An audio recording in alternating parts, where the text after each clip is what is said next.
Okay, we need to now have a look at some quadratics that are non-monic. So we're going to look in this screencast here at the non-monic quadratics. Now just to recap, a monic quadratic is one that has an x squared coefficient of 1. Right, this means monic. You know what monic is? Monic, monobrow, monogram. Mono means 1, monic. So we've got monic quadratics or polynomials generally, and non-monic. If they're non-monic, then this isn't a 1. It can't be 0 because then it's not a quadratic at all, but it can be any other number than 1. Now the reason that's important, and the reason that we're talking about it here is if we have a monic, and we've been factorizing these over the last couple of days. If we look at this monic and we don't bother with the 1, do we? It's invisible sort of thing. That's a monic polynomial. Then our task has been simply to find two numbers that multiply here to 12 and add to 8. So we just sort of get that little task sorted out, and we quickly here figure that that's 6 and 2, and those two numbers, because they add to 8 and they multiply to 12. And then what we do is we pop those simply, all right, because we know that it's going to be x and x here because it's x squared, and we just put the plus 6 and the plus 2 in. And remember, it doesn't matter if I went plus 2 and plus 6 because multiplication works both ways. What I mean by that is the order doesn't matter. So that's with a monic quadratic. A monic trinomial, remember this word trinomial as well, 1, 2, 3 terms. That's why it's called a trinomial. But a monic trinomial has a 1 out the front here, and it's simpler. Now we're going to have a look at non-monic quadratics and how to factorize those, because it's slightly different. Before we go into the super different ones, I'm just going to raise the point that we have actually solved some non-monics, haven't we? Factorizing, solving. We have factorized some non-monics like this, but we've been able to take the coefficient. Remember, this number out the front here is called a coefficient. That's the number that's out the front of any algebra. Right, that's a coefficient. I don't need to write coefficient again. So that's what those numbers are. We've been able to take the coefficient of x squared out, haven't we? All right, because 2 has been a common factor, and I've just been able to go, righto, good. Now all I need to do is worry about this trinomial here.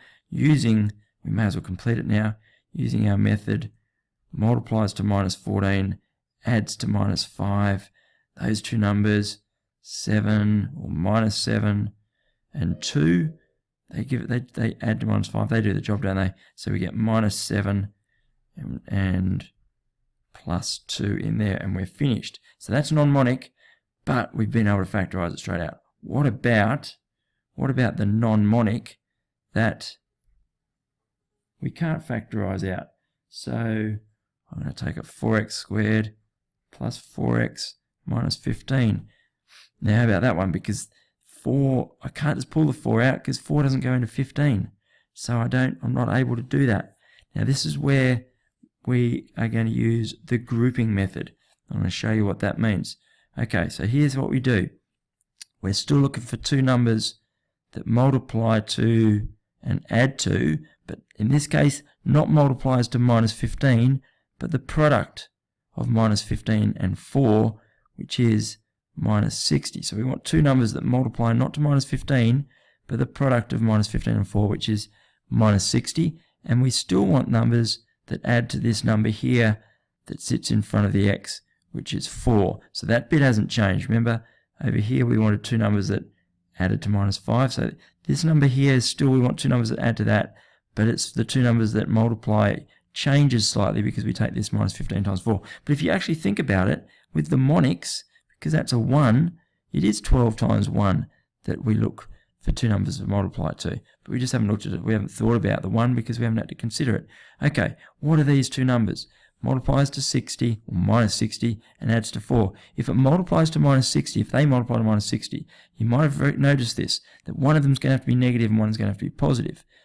Right, so what are two numbers that multiply to 60? So you start to go through 12 5s, and one of them's negative, but that's minus 7. That's too big a gap. That's not going to work. So why don't we narrow the gap and say, well, what about 10 6s? One of them being negative. Which one? If I make the minus 10 negative, then they sum to minus 4. So that's no good. But if I make the 6 negative, then they're going to sum 10 minus 6 is 4. So that is good. So they're my two numbers, 10 and minus 6. Now this is what we do with those two numbers. We split this middle term, this 4x, into 10x minus 6x. All right, and I'll show you what we're doing. 10x minus 6x. That 4x just splits down to those two terms. Hasn't changed in value.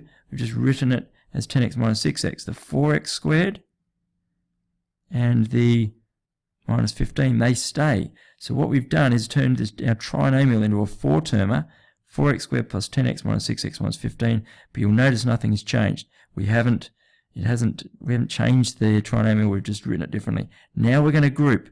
So we're going to group it into pairs. So we're going to take the first pair of terms and we're going to factorize. We're going to take out the highest common factor of the first two terms, which is, have a look at it, try and figure it out yourself. Looks to me like a 2x is going to come out. All right, and 4x squared divided by 2x gives 2x.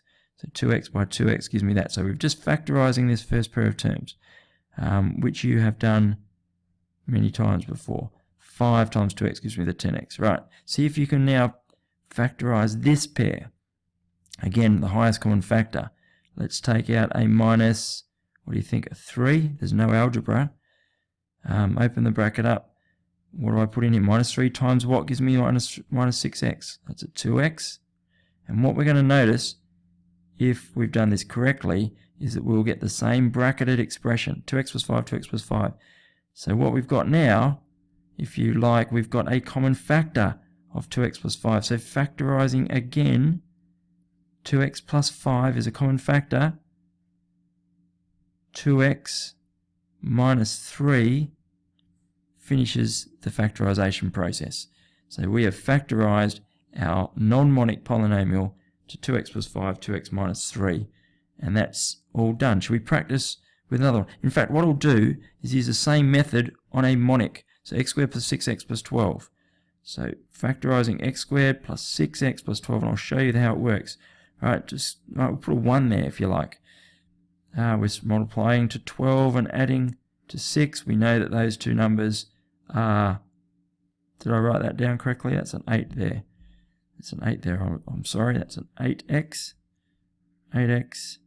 And so that should be an 8. So those numbers are 6 and 2. Now I'm going to use the same method. I'm going to factorize. So I'm going to split this 8x into 6x and 2x. 6x plus 2x. See what I did there? So that middle term, that x term, just gets split down. Now, if I factorize in pairs again, take that first pair, take out the common factor, and then take out the common factor of the second pair of terms, which in this case is a 2. What you'll notice is the bracketed expressions are the same. So that forms that is a common factor of these two terms. So factorizing these two terms again, x plus 6 is common, and x plus 2 therefore completes the factorization. All right, that's making it a more difficult than I needed to, because we've been doing them in that fashion there. However, that's just to show that you can use the same method and it works. Okay, let's do one more. Okay, let's now factorize the expression 3x squared minus 7x minus 6. Okay, let's look at our method. We're looking for two numbers that multiply to the product of 3 and minus 6. So 3 times minus 6, which equals minus 18. So that's the number that I need to target for my two numbers to multiply to, and still adding to this minus 7. So what multiplies to minus 18? It's always easiest to go that way around. what multiplies to 18? Well, 18 and 1 do, but that's not going to get us 7, is it? 6 and 3 do. What about 6 and 3? Well, can I get 7 out of 6 and 3? One of them's going to have to be negative. It's not going to work, is it? What about 9 and 2? 9 and 2. 9 times 2 is 18, but can I get minus 7? If I put a minus out the front of the 9. Minus 9 and 2 gives me minus 7. Multiplies to minus 18. So that's my ticket through here. I'm now going to turn my minus 7x into minus 9x plus 2x. And I top and tail it with 3x squared minus 6. Now, remember what we do is we just pull out the first two terms and factorize them. Take out the highest common factor, and it's 3x. Now I look at my second pair of terms, and I group them, and I take out my highest common factor, which in this case is 2, and lo and behold, my x minus 3's are common, so I end up with 3x. I'll do it the same way around, my x minus 3 being my common factor, 3x plus 2 making up my other factor, and we're done. Okay, have a go now at exercise 5D. I'm pretty sure it is from the work requirements, and that will be Friday's work, I think, in class. So I'll see you soon.